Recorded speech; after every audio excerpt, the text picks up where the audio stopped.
ನಮಸ್ತೆ ಎಲ್ಲರಿಗೂ ಶುಭೋದಯ. ಸೊ ಇವತ್ತಿನ ಒಂದು ವಿಡಿಯೋ ನನ್ನ ಪರ್ಸ್ನಲ್ ವ್ಲಾಗ್ ಆಗಿರುತ್ತೆ, ನನ್ನ ಬಗ್ಗೆ ಅಷ್ಟೇ. ಸೊ ಇದು ನೋಡಬೇಕು ಅಂತ ಯಾರಿಗೂ ಒತ್ತಾಯ ಇಲ್ಲ, ಬೇಕಾದವರಿಗೆ ನೋಡ್ಬೋದು. ನಾನು ಇದುವರೆಗೆ ಯಾರಿಗೂ ಲೈಕ್ ಮಾಡಿ, ಶೇರ್ ಮಾಡಿ, ಸಬ್ಸ್ಕ್ರೈಬ್ ಮಾಡಿ ಅಂತ ಹೇಳಿಲ್ಲ. ನನ್ನ ಬಗ್ಗೆ ಕೆಲವು ವಿಚಾರಗಳನ್ನು ನನ್ನ ಯೂಟ್ಯೂಬ್ ಚಾನಲಲ್ಲಿ ದಾಖಲು ಮಾಡೋದು ಅಷ್ಟೇ ನನ್ನ ಉದ್ದೇಶ. ಯಾರಿಗಾದರೂ ಯಾವುದಾದ್ರೂ ವಿಷಯದ ಬಗ್ಗೆ ಮಾಹಿತಿ ಬೇಕಿದ್ರೆ, ಉಪಯೋಗ ಆಗ್ತಿದ್ರೆ ನನಗದು ಸಂತೋಷ. ಸೊ ಪ್ರಸ್ತುತ ಇವಾಗ ನನ್ನ ಬಗ್ಗೆ ನಾನು ಹೇಳಿಕೊಳ್ಳೋದಾದರೆ, ಹಲವಾರು ವಿಡಿಯೋಗಳಲ್ಲಿ ನನ್ನ ಬಗ್ಗೆ ಹೇಳಿದ್ದೀನಿ ನಾನು.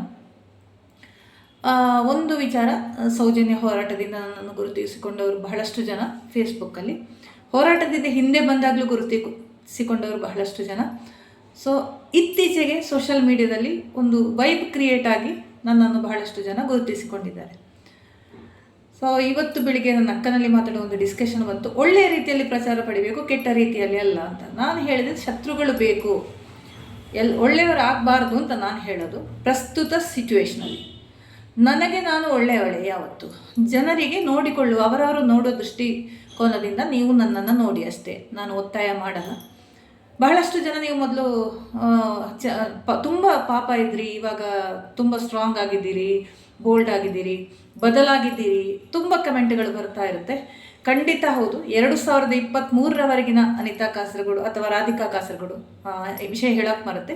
ನನಗೆ 2 ಹೆಸರಿದೆ, ಅನಿತಾ ಮತ್ತು ರಾಧಿಕಾ ಅಂತ. Fake name, fake I D ಏನೂ ಅಲ್ಲ. ನನ್ನ ಹೆಸರು ಅನಿತಾ ಅಂದರೆ, ಅಪ್ಪ ಇಟ್ಟ ಹೆಸರು ಅನಿತಾ ಅಂತ. ಮದುವೆ ಆದಮೇಲೆ ಅದು ಸಿಸ್ಟಮಲ್ಲಿ, ಅವರದೊಂದು ಸಿಸ್ಟಮಲ್ಲಿ ಹೆಸರು ಬದಲಾವಣೆ ಮಾಡುವ ಕೆಲವೊಂದು ಇದಿದೆ. ಸೊ ಅದರಲ್ಲಿ ನನ್ನ ಹೆಸರು ರಾಧಿಕಾ ಅಂತ ಇಟ್ಟರು. ಫೇಸ್ಬುಕ್ಕಲ್ಲಿ ನಾನು ಇನಿಷಿಯಲಿ ಗುರುತಿಸಿಕೊಂಡಿದ್ದು ರಾಧಿಕಾ ಕಾಸರಗೋಡು ಅಂತ ಹೆಸರಲ್ಲಿ. ಕಾಸರಗೋಡು ನನ್ನ ಹುಟ್ಟೂರು, ಅದು ನನ್ನ ಹೆಸರಿನ ಜೊತೆ ಯಾವತ್ತೂ ಇರುತ್ತೆ. ಕೇರಳ ರಾಜ್ಯದ ಕಾಸರಗೋಡು ಜಿಲ್ಲೆ, ಅದರಲ್ಲಿ ಭಾಷಾ ಸಂಗಮ ಭೂಮಿಲಿ ಕಾಸರಗೋಡಿಗೆ ಫೇಮಸ್ಸು. ಸೊ ಅದರ ಪ್ರಕಾರ ನನಗೆ 7-8 ಭಾಷೆಗಳು ಕೂಡ ಬರುತ್ತೆ. ಮುಖ್ಯವಾಗಿ ಕನ್ನಡ ಮಾಧ್ಯಮದಲ್ಲೇ ಕಲ್ತಿದ್ದೀನಿ, ಮಲಯಾಳಂ ಓದಲು ಬರೆಯಲು ಕಲ್ತಿದ್ದೀನಿ. ಇತ್ತೀಚೆಗೆ ಬೆಂಗಳೂರಿಗೆ ಬಂದ ಮೇಲೆ ತಮಿಳನ್ನು ಕಲ್ತಿದ್ದೀನಿ. ಈಗ ಅಲ್ಪ ಸ್ವಲ್ಪ ತೆಲುಗನ್ನು ಕಲಿತಾ ಇದ್ದೀನಿ. ಸೊ ಈ 4 ಲ್ಯಾಂಗ್ವೇಜ್ಗಳು, ಮತ್ತು ವ್ಯಾವಹಾರಿಕ ಭಾಷೆ ಆಫೀಸಲ್ಲಿ ಹೆಚ್ಚಾಗಿ ಮಾತಾಡೋದು ಇಂಗ್ಲೀಷ್, ಅದರ ಜೊತೆ ಹಿಂದಿ. ಸಂಸ್ಕೃತ ನಾನು ಅಧ್ಯಯನ ಮಾಡಿದ ಒಂದು 7-8 ವರ್ಷ ನಾನು ಸಂಸ್ಕೃತ ಭಾಷೆಯನ್ನು ಅಧ್ಯಯನ ಮಾಡಿದ್ದೇನೆ. ಸೊ ಅದಕ್ಕೆ ಅಲ್ಪ ಸ್ವಲ್ಪ ಸಂಸ್ಕೃತ ಅರ್ಥ ಆಗುತ್ತೆ, ಬರೀಲಿಕ್ಕೆ ಬರುತ್ತೆ. ಸೊ ಹೀಗೆ ಒಂದು 7-8 ಭಾಷೆಗಳನ್ನು ಅಭ್ಯಾಸ ಮಾಡಿಕೊಂಡಿದ್ದೀನಿ. ಇದು ನನ್ನ ಪರ್ಸ್ನಲ್ ವಿಚಾರಗಳು. ಇನ್ನು ನನ್ನ ಉದ್ಯೋಗದ ಬಗ್ಗೆ ಈ ಹಿಂದೆ ನಾನೊಂದು ವಿಡಿಯೋ ಮಾಡಿ ಹೇಳಿದ್ದೆ. ವೃತ್ತಿಯಲ್ಲಿ ನಾನು ಬೈ ಚಾನ್ಸ್ ಆಗಿ ನಾನು ಅಧ್ಯಾಪಿಕೆಯಾಗಿ 7 ವರ್ಷ ಕೆಲಸ ಮಾಡಿದ್ದೀನಿ. ಕಾಸರಗೋಡು, ಉಡುಪಿಯಲ್ಲಿ, ಇದೆರಡು ಪ್ಲೇಸಲ್ಲಿ. ಅಂದರೆ ನಾನು ಮದುವೆಯಾಗಿ ಬಂದಿದ್ದು ಉಡುಪಿಗೆ. ಸೊ ಒಂದು 6-7 ವರ್ಷ, 2007ರಿಂದ 2013ರವರೆಗೆ ನಾನು ಉಡುಪಿಯಲ್ಲಿದ್ದೆ. ಮತ್ತು ನಾನು 2014ರಲ್ಲಿ ಬೆಂಗಳೂರಿಗೆ ಬರಬೇಕಾಯಿತು. 2014ರಿಂದ ಇಲ್ಲಿವರೆಗೆ ಬೆಂಗಳೂರಲ್ಲಿದ್ದೀನಿ. ಮಿಡ್ಲಲ್ಲಿ ಆ ಕೊರೋನಾ ಟೈಮಲ್ಲಿ 2.5 ವರ್ಷ, ಸುಮಾರು 2.5 ವರ್ಷ, 3 ವರ್ಷ ನಾನು ಮಂಗಳೂರಿಗೆ ಒಂದು ಟ್ರಾನ್ಸ್ಫರ್ ತಗೊಂಡು ಸೇಮ್ ಕಂಪನಿಯಲ್ಲಿ ಮಂಗಳೂರಲ್ಲಿದ್ದೆ. 2022 ಫೆಬ್ರವರಿಯಲ್ಲಿ ನಾನು ಮತ್ತೆ ಬೆಂಗಳೂರಿಗೆ ಬಂದು ಈಗ 4 ವರ್ಷ ಆಯಿತು. ಉದ್ಯೋಗದಲ್ಲಿ ಇದ್ದೆ ನಾನು, ಅಂದರೆ 2026 ಏಪ್ರಿಲ್ 30ರವರೆಗೆ ನಾನು ಉದ್ಯೋಗದಲ್ಲೇ ಇದ್ದೆ. ಅಲ್ಲಿಂದ ಒಂದು ರಿಸೈನ್ ಕೊಟ್ಟು ಇನ್ನು ಇದು ನನಗೆ ಕಾರ್ಪೊರೇಟ್ ಫೀಲ್ಡ್ ಬೇಡ ಅಂತ ಮೊದಲೇ ಡಿಸೈಡ್ ಮಾಡಿದೆ. ಆ್ಯಕ್ಚುಲಿ ನನಗೆ 40 ವರ್ಷ ಆಗುವವರೆಗೆ ಮಾತ್ರ ನಾನು ಜಾಬ್ ಮಾಡೋದು, ಮತ್ತು ನನ್ನದೇನಾದರೂ ಒಂದು ವ್ಯವಹಾರ ಮಾಡಬೇಕು ಅಂತ ನಾನು ಮೊದಲೇ ಡಿಸೈಡ್ ಮಾಡಿದ್ದೆ. ಅಂದರೆ ನಾನು ಚಿಕ್ಕ ಸ್ಟೂಡೆಂಟ್ ಆಗಿರುವಾಗಲೇ, ನಾನು ಟೆಕ್ನಿಕಲ್ ಸ್ಟಡೀಸ್ ಮಾಡಿರೋದು. ಆ ಸ್ಟೂಡೆಂಟ್ ಆಗಿರುವಾಗಲೇ ನನಗೊಂದು ಇದಿತ್ತು, ನನ್ನ ಅಪ್ಪ ಬಿಸ್ನೆಸ್, ನನ್ನ ತಮ್ಮನಿಗೂ ಬಿಸ್ನೆಸ್, ಅಂದರೆ ಅಂಗಡಿ ವ್ಯಾಪಾರ, ತಮ್ಮಂದೊಂದು ಸೂಪರ್ ಮಾರ್ಕೆಟ್ ಇದೆ. ಸೊ ನಾನು ಕೂಡ ಇದೇ ಇದರಲ್ಲಿ ಮುಂದುವರಿಬೇಕು ಅಂತ. ಹಾಗೆ ಒಂದು 2 ವೆಂಚರ್ ನಂದು. 2003ರಲ್ಲಿ ನಾನು ಸ್ಟೂಡೆಂಟ್ ಆಗಿರುವಾಗಲೇ ನನ್ನ ಹೆಸರಲ್ಲಿ ಒಂದು STD ಬೂತ್ ಇತ್ತು. ನನ್ನ ಅಪ್ಪನ ಅಂಗಡಿಯ ಜೊತೆಗೆ ಒಂದು ಒಳ್ಳೆ ಇನ್ಕಮ್ ಆವಾಗ ಬರ್ತಾ ಇತ್ತು ನನಗೆ. ತಿಂಗಳಿಗೆ ಒಂದು ಮಿನಿಮಮ್ 3ರಿಂದ 4 ಸಾವಿರ ರೂಪಾಯಿ 2003ರಲ್ಲಿ ಅಂದ್ಕೊಳ್ಳಿ ನೀವು. ಅದಕ್ಕೆ ಅಷ್ಟು ವ್ಯಾಲ್ಯೂನೂ ಇತ್ತು. ಹಾಗೆಯೇ ಅದರ ಇನ್ಕಮಿಂದ ಒಂದು ಸಣ್ಣ ಕಂಪ್ಯೂಟರ್, ಯಾಕಂದರೆ ಕಂಪ್ಯೂಟರ್ ಸೈನ್ಸ್ ಆ್ಯಂಡ್ ಟೆಕ್ನಾಲಜಿ ನಾನು ಕಲ್ತಿರೋದು. ಸೊ ಅದರಿಂದ ಒಂದು ಸಣ್ಣ ಕಂಪ್ಯೂಟರ್ ತಗೊಂಡು ಮಕ್ಕಳಿಗೆ ಟ್ಯೂಷನ್ ಕ್ಲಾಸ್, ಕಂಪ್ಯೂಟರ್ ಕ್ಲಾಸಿಂದ ಸ್ಟಾರ್ಟ್ ಮಾಡಿದೆ. ಜೊತೆಗೆ ನನಗೆ ಚಿನ್ಮಯ ವಿದ್ಯಾಲಯದಲ್ಲಿ ಅಧ್ಯಾಪಕಿಯಾಗಿಯೂ ಕೆಲಸ ಸಿಕ್ತು. ಆಮೇಲೆ ಅದರಿಂದ ಬಿಟ್ಟು ನಾನು 1-2 ವರ್ಷ ಕೆಲಸ ಮಾಡಿದ ಮೇಲೆ ಸ್ವಂತ ಬಿಸ್ನೆಸ್ ಮಾಡಬೇಕು ಅಂತ ಪ್ಲಸ್ ಪಾಯಿಂಟ್ ಎಂಬ ಒಂದು DTP ಸೆಂಟರ್, ಅಂದರೆ ಡಿಸೈನಿಂಗ್ ಸೆಂಟ್ರನ್ನು ನಾನು ಕಾಸರಗೋಡು ಟೌನಲ್ಲೇ, KSRTC ಬಸ್ ಸ್ಟ್ಯಾಂಡ್ ಹಿಂದ್ಗಡೆ ಒಂದು ಶಾಪ್ ಮಾರಾಟಕ್ಕಿತ್ತು. ನಾನು ಅದನ್ನು ಪರ್ಚೇಸ್ ಮಾಡಿ ಒಂದು 6-7 ತಿಂಗಳಲ್ಲೇ ನನಗೆ ಮದುವೆ ಆಯಿತು. ಆಮೇಲೆ ಅದನ್ನು ಮುಂದುವರಿಸಲಿಕ್ಕೆ ನನಗೆ ಕಷ್ಟ ಆಯಿತು. ಮತ್ತು ನಾನು ಉಡುಪಿಗೆ ಬಂದೆ. ಅಲ್ಲಿ ನಾನೊಂದು ಮತ್ತೆ ಒಂದು ಕಲಿಯುವ ಅವಕಾಶ KMC ಮಣಿಪಾಲ್ ಹಾಸ್ಪಿಟಲಲ್ಲಿ ECG ಟೆಕ್ನಿಷಿಯನ್ ಕೋರ್ಸ್ ಕೂಡ ಕಂಪ್ಲೀಟ್ ಮಾಡಿದ್ದೆ. ಜೊತೆಗೇ ನನಗೆ ಪೂರ್ಣಪ್ರಜ್ಞಾ ಕಾಲೇಜ್ ಅದಮಾರುನಲ್ಲಿ, ಯಾಕಂದರೆ ನನ್ನ ಮನೆ ಮುದ್ರಂಗಡಿ, ಅಲ್ಲಿ ಅಧ್ಯಾಪಿಕೆಯಾಗಿ ಕಂಪ್ಯೂಟರ್ ಶಿಕ್ಷಕಿಯಾಗಿ ಕೆಲಸ ಮಾಡುವ ಒಂದು ಸನ್ನಿವೇಶ ಸಿಕ್ತು. ಆಮೇಲೆ ಶೆಫಿನ್ಸ್ ಇಂಗ್ಲೀಷ್ ಅಕಾಡೆಮಿ ಮಣಿಪಾಲ್ ಅವರ ಒಂದು ಅಂಡರಲ್ಲಿ ನಾನು ಸ್ಪೋಕನ್ ಇಂಗ್ಲೀಷ್ ಟ್ರೈನರ್ ಆಗಿದ್ದೆ. ಹಲವಾರು ಶಾಲೆಗಳನ್ನು ಉಡುಪಿ, ಕುಂದಾಪುರ, ಉಡುಪಿ ತಾಲೂಕಿನ ಹಲವಾರು ಶಾಲೆಗಳನ್ನು ನಾನು ಕವರ್ ಮಾಡಿದ್ದೀನಿ ಸ್ಪೋಕನ್ ಇಂಗ್ಲೀಷ್ ತರಗತಿಯ ಮೂಲಕ, ಸಣ್ಣ ಒಂದು 15 ದಿವಸ ಕೋರ್ಸ್ಗಳು ನಡೆಸುವ ಮೂಲಕ. ಆಮೇಲೆ ನನಗೆ ಅಲ್ ಇಸಾನ್ ಮೂಳೂರು, ಉಚ್ಚಿಲ, ಪಡುಬಿದ್ರೆಗಿಂತ ಹತ್ತಿರ, ಅಂದರೆ ಕಾಪು ಪಡುಬಿದ್ರೆ ಆ ಏರಿಯಾದಲ್ಲಿ ಅಲ್ ಇಸಾನ್ ಎಂಬ ಒಂದು ಸಂಸ್ಥೆಯಲ್ಲಿ ಸ್ಕೂಲಲ್ಲಿ PUCಗೆ ಕಂಪ್ಯೂಟರ್ ಸೈನ್ಸ್ ಲೆಕ್ಚರ್ ಆಗಿ ಒಂದು ಕಲಿಸುವ ಅವಕಾಶ ಬಂತು. ಅದೇ ನನ್ನ ಟೀಚಿಂಗ್ದು ಕೊನೆಯ ಒಂದು ಇದು. ನೆಕ್ಸ್ಟ್ ನಾನು ಬೆಂಗಳೂರಿಗೆ ಬರಬೇಕಾಯಿತು. ಅಲ್ಲಿ ಬಂದಮೇಲೆ ನಾನು BPO ಎಂಬ ಫೀಲ್ಡ್ಗೆ ಎಂಟರ್ ಆದೆ. ವಿದಿನ್ 6 ಮಂತ್ಸಲ್ಲಿ ನನಗೆ ಕ್ವಾಲಿಟಿ ಅನಾಲಿಸ್ಟ್ ಅನ್ನೋಕ್ಕೆ ಪ್ರಮೋಷನ್ ಆಯಿತು.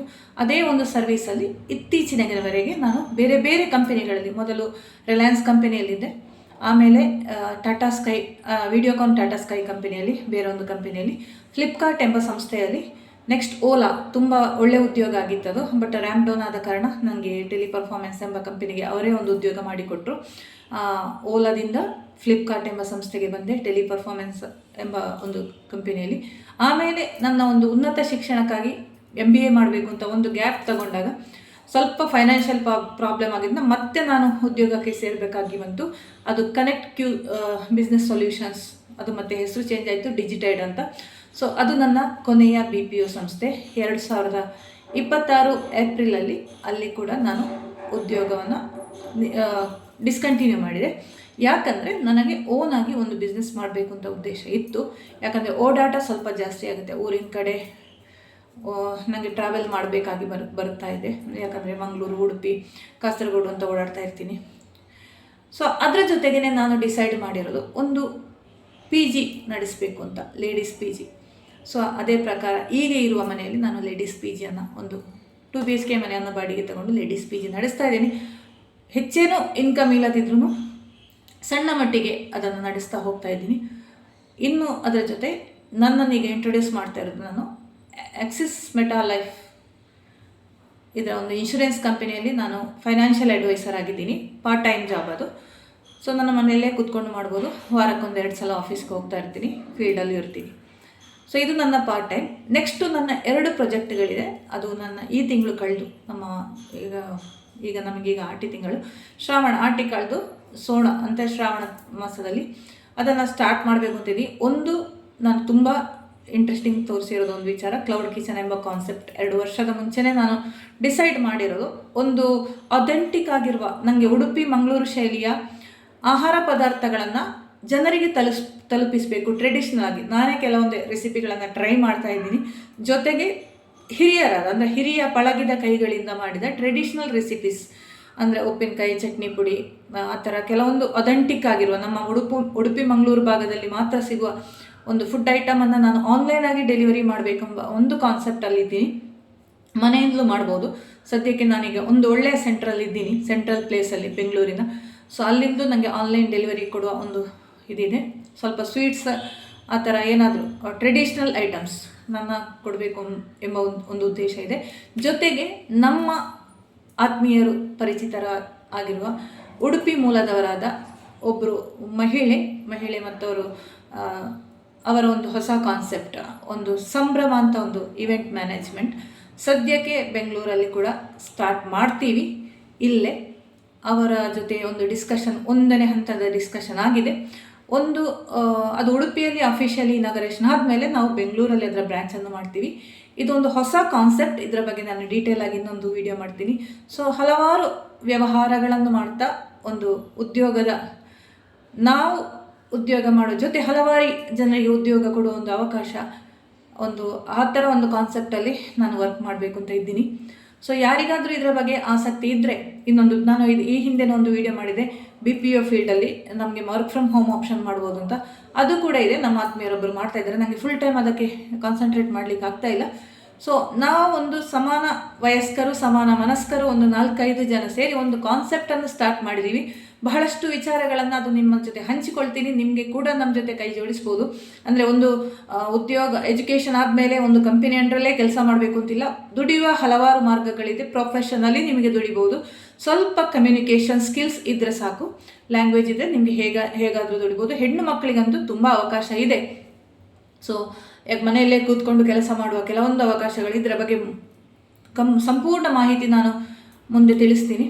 ಸೊ ಬಹಳಷ್ಟು ವಿಚಾರಗಳನ್ನು ನಿಮ್ಮ ಜೊತೆ ಹಂಚಿಕೊಳ್ಳಿಕ್ಕಿದೆ. ಕೊನೆಗೆ ನನ್ನದೊಂದು ಸೋಷಿಯಲ್ ಸರ್ವಿಸ್ ಆಗಿ ನಿಮ್ಗೆ ಗೊತ್ತಿರ್ಬೋದು, ನಾನು 2023ರಿಂದ ನಾನು ಯಾವತ್ತೂ ನನ್ನ ಒಂದು 40 ಇಯರ್ಸ್ ಕಂಪ್ಲೀಟ್ ಮಾಡಿದ್ನೋ ಅಲ್ಲಿಂದ ನಾನೊಂದು ಸೋಷಿಯಲ್ ಲೈಫಿಗೆ ಕಂಪ್ಲೀಟಾಗಿ ಬರಬೇಕು ಅನಿಸಿತು ನನಗೆ.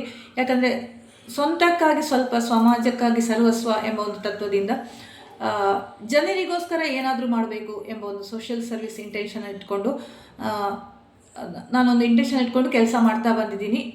ಪ್ರತಿಫಲ ನಾನು ಎಕ್ಸ್ಪೆಕ್ಟ್ ಮಾಡಲ್ಲ. ಸೊ ಒಂದು ಸರ್ವಿಸ್ ಮೈಂಡೆಡ್ ಆಗಿ, ನಾನು ಅಷ್ಟೇ ಅಲ್ಲ, ನನ್ನ ಅಪ್ಪ, ನನ್ನ ಫ್ಯಾಮಿಲಿ ಫುಲ್ಲು ಈ ಥರ ನಾವು ಸ್ವಲ್ಪ ಸರ್ವಿಸ್ ಮೈಂಡೆಡ್ ಇರಲಿ, ಜನರಿಗೆ ಒಂದು ನಮ್ಮಿಂದ ಏನಾದರೂ ಸಹಾಯ ಆಗಲಿ ಎಂಬ ಉದ್ದೇಶದಿಂದ ನಾವು ಕೆಲವೊಂದು ಕೆಲಸಗಳನ್ನು ಮಾಡ್ತಿದ್ದೀವಿ.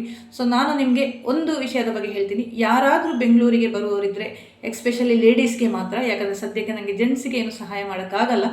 ಸೊ ಇಲ್ಲಿ ಏನಾದರೂ ಒಂದು ಎಕ್ಸಾಮ್ಗೆ ಬರಬೇಕಿದ್ರೆ ಅಥವಾ ಏನಾದರೂ ನಿಮಗೆ ಇಲ್ಲಿ 2 ದಿವಸ ಉಳ್ಕೊಳ್ಬೇಕು ಅಂತಾದರೆ ಖಂಡಿತ ನಮ್ಮದೊಂದು ಮನೆ ನಿಮಗೆ ಆತ್ಮೀಯವಾಗಿ ಸ್ವಾಗತ ಇದೆ. ನಾನು ಅದಕ್ಕೆ ಎಕ್ಸ್ಪೆಷಲಿ ಸ್ಟೂಡೆಂಟ್ಸಿಗೆ, ಉದ್ಯೋಗ ನೋಡುವವರಿಗೆಲ್ಲ ನಾನು ಏನೂ ಎಕ್ಸ್ಪೆಕ್ಟ್ ಮಾಡಲ್ಲ. ನೀವು ಹೊರಗೆ ಹೋಟೆಲಲ್ಲಿ ಹೋದರೆ ಸ್ಟೇ ಮಾಡೋದೆಲ್ಲ ತುಂಬ ಕಷ್ಟ ಇದೆ ಬೆಂಗಳೂರಲ್ಲಿ, ಸಿಟಿಯಲ್ಲಿ. ಎಕ್ಸ್ಪೆಷಲಿ ಒಂಟಿ ಮಹಿಳೆಗೆ, ಮಕ್ಕಳಿಗೆ, ಪ್ರಾಯಕ್ಕೆ ಬಂದ ಮಕ್ಕಳಿಗೆ ತುಂಬ ಡೇಂಜರ್ ಅದು. ಸೊ ನಿಮಗೆ ಸೇಫಾಗಿ ಇರಬೇಕು ಅಂತಿದೆ, ಖಂಡಿತ ನನ್ನ ಈ ಮನೆಗೆ ಆಹ್ವಾನ ಇದೆ. ನಾನು ಯಾವುದೇ ಚಾರ್ಜಸ್ಸನ್ನು ಮಾಡಲ್ಲ. 2 ದಿವಸದ ಮಟ್ಟಿಗೆ ಆತಿಥ್ಯವನ್ನು ಕೊಡುವಷ್ಟು ಕೆಪಾಸಿಟಿ ನನಗಿದೆ. ಅದನ್ನು ನಿಮಗೆ ಸದುಪಯೋಗ ಮಾಡಿಕೊಳ್ಬೋದು. ಹೆಣ್ಣು ಮಕ್ಕಳಿಗೆ ಮಾತ್ರ ಸದ್ಯಕ್ಕೆ. ಸೊ ಈ ಒಂದು ವಿಷಯ ತಿಳಿಸ್ಬೇಕು ಅಂತ ಇದ್ದೀನಿ. ಸೊ ಇದರ ಜೊತೆ ಬಹಳಷ್ಟು ವಿಚಾರಗಳನ್ನು ಮುಂದಿನ ವಿಡಿಯೋದಲ್ಲಿ ತಿಳಿಸ್ತೀನಿ. ಸಾಧ್ಯ ಆದರೆ ನಾಳೆ ಇಂಡಿಪೆಂಡೆನ್ಸ್ ಡೇ, ಸ್ವಾತಂತ್ರ್ಯೋತ್ಸವ ದಿವಸ ಏನಾದರೂ ಒಂದು ಹೊಸ ವಿಚಾರಗಳ ಬಗ್ಗೆ ಮಾತಾಡೋಣ. ಅಲ್ಲಿವರೆಗೆ ನಮಗೆ ಇವತ್ತು ಆಫೀಸಲ್ಲಿ ಟ್ರೆಡಿಷ್ನಲ್ ಡೇ ಮತ್ತು ಇಂಡಿಪೆಂಡೆನ್ಸ್ ಡೇ ಸೆಲೆಬ್ರೇಷನ್ ಆಗಿರೋದ್ರಿಂದ ಹೋಗಬೇಕಿದೆ. ಧನ್ಯವಾದಗಳು.